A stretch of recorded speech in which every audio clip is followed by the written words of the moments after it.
대한광통신 주주님들 반갑습니다. 4월 20일 월요일, 오늘도 대한광통신 종목 분석 시작하겠습니다. 지난주 목요일, 광통신 관련주들이 엄청난 변동성을 보였습니다. 그리고 금요일에는 대부분의 광통신주들이 추가 급락을 이어갔죠. 하지만 대한광통신만은 조금 다른 흐름을 보여줬습니다. 한 차례 급락 후 다시 보합권을 유지해주고 있죠. 그럼 뭐 때문에 대한광통신만 이런 흐름을 보였을까요? 오늘 이 소식들이 중요한 이유와 앞으로 대한광통신이 상승할 수밖에 없는 근거를 지금부터 명확하게 말씀드리겠습니다. 여러분도 지난주 뉴스를 봤을 겁니다. 젠슨 황이 한마디 한 것 때문에 전체 광통신주가 흔들렸다는 기사들이 나왔거든요. 근데 정말 그럴까요? 같은 광통신주라고 해도 진짜 그렇게 똑같이 움직일까요? 아닙니다.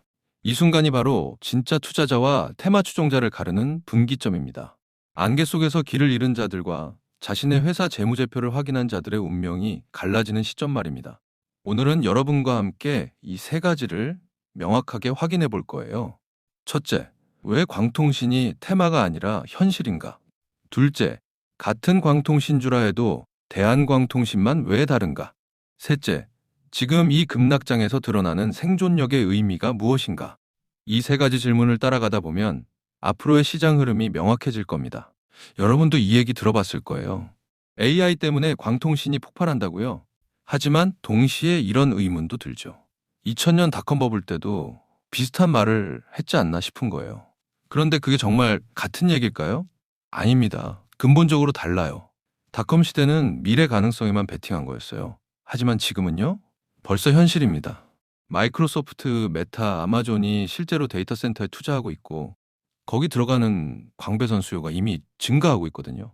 그렇다면 대한광통신은 이 파도를 정말 타고 있을까요? 실제로 그런지 확인해 봐야 하겠죠. 여러분은 대한광통신이 지난해부터 얼마나 많은 수주를 따냈는지 아세요?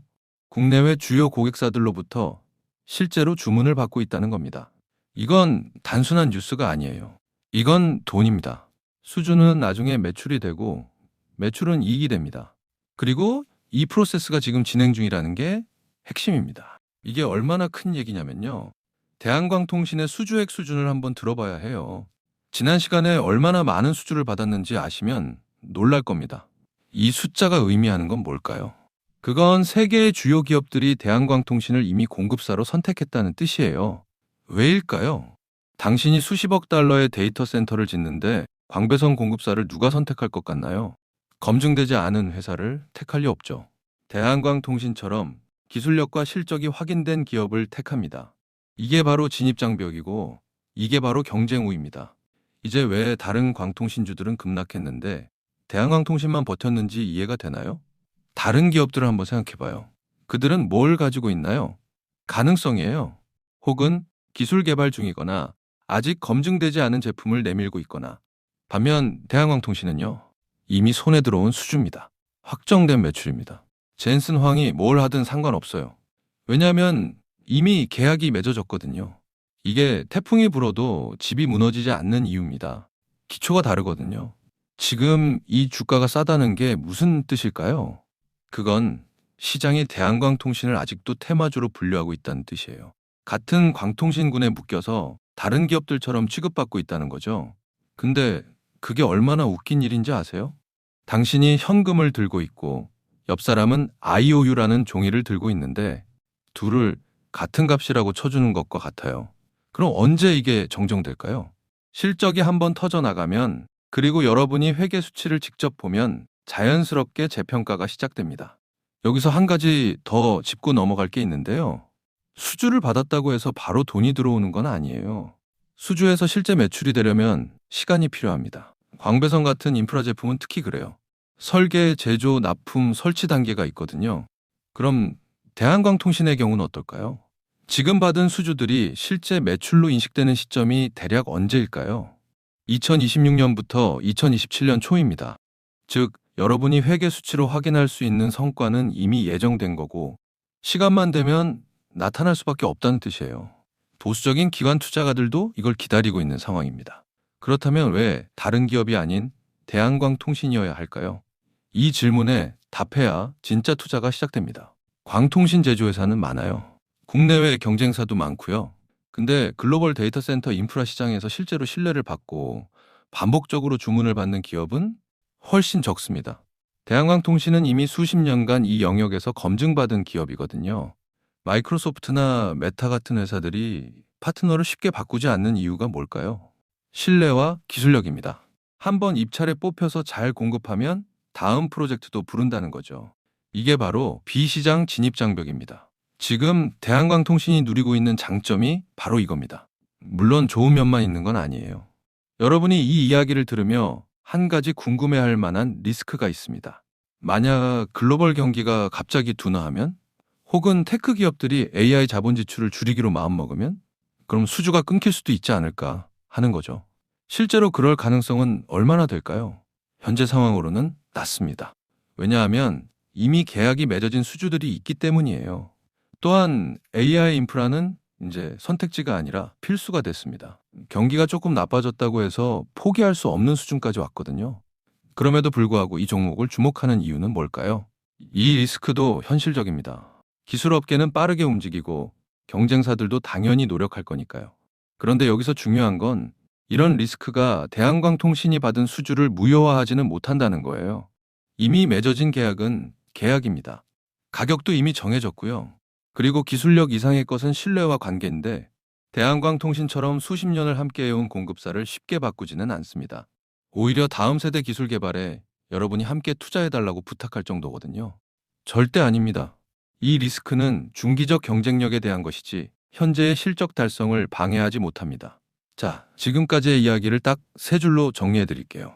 첫째, AI 인프라 수요는 테마가 아니라 현실입니다. 데이터 센터는 이미 건설되고 있고 광배선 주문도 들어오고 있습니다. 둘째, 대한광통신은 이 파도를 탄 회사들 중에서도 가장 명확한 수주를 확보한 기업입니다. 이미 손에 들어온 돈과 같아요. 셋째, 시장은 아직 이 차이를 깨닫지 못했습니다. 때문에 가격 괴리가 존재하고 여기서 옥석이 가려지고 있습니다.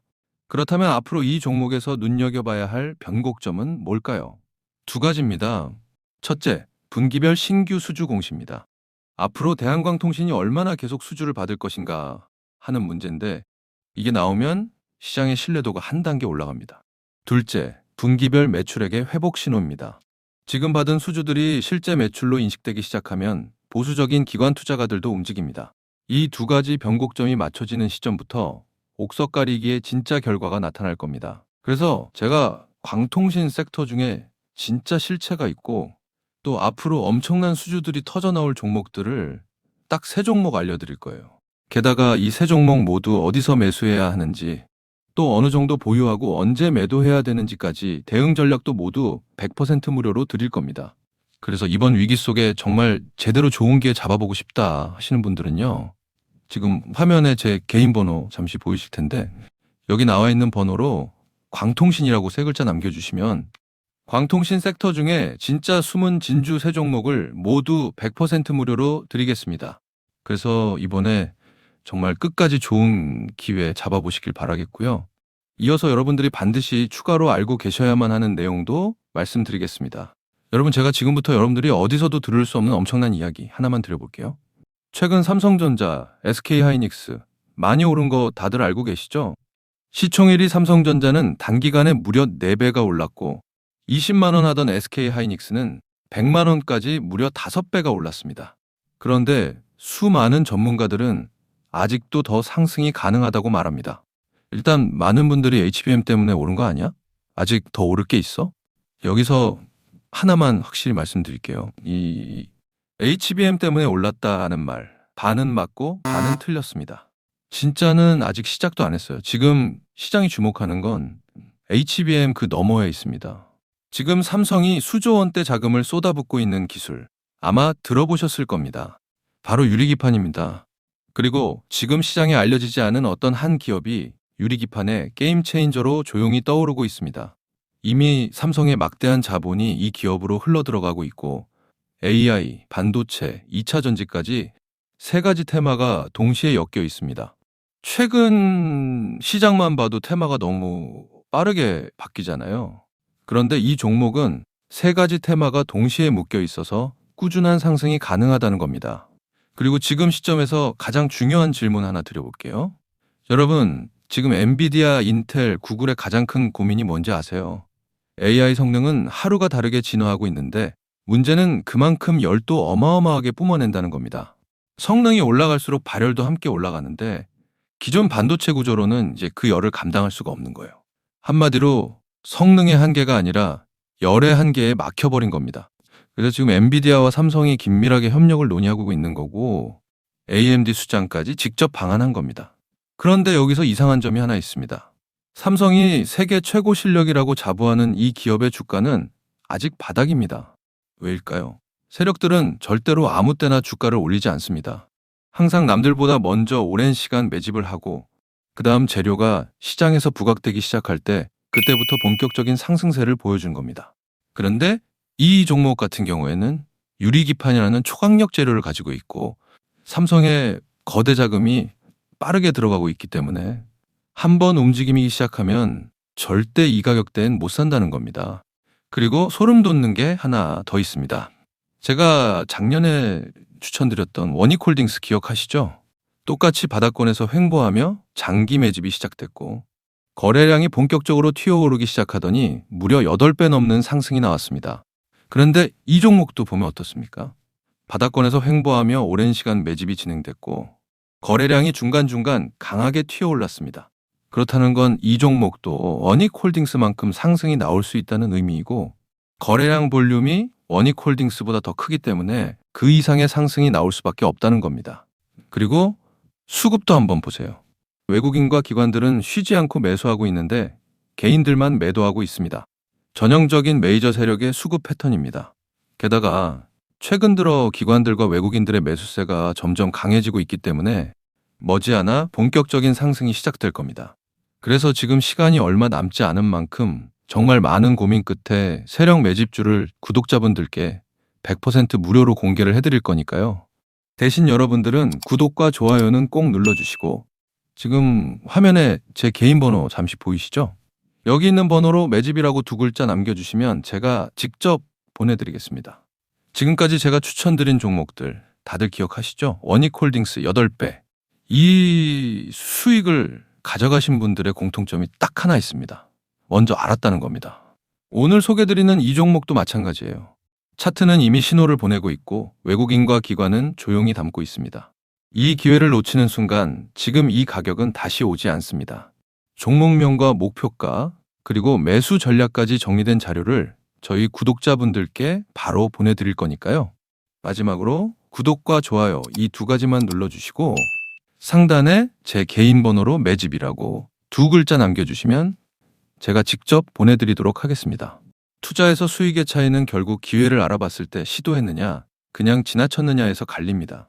그러니까 저희 구독자분들은 이 기회 절대 놓치지 마시길 바라겠고요.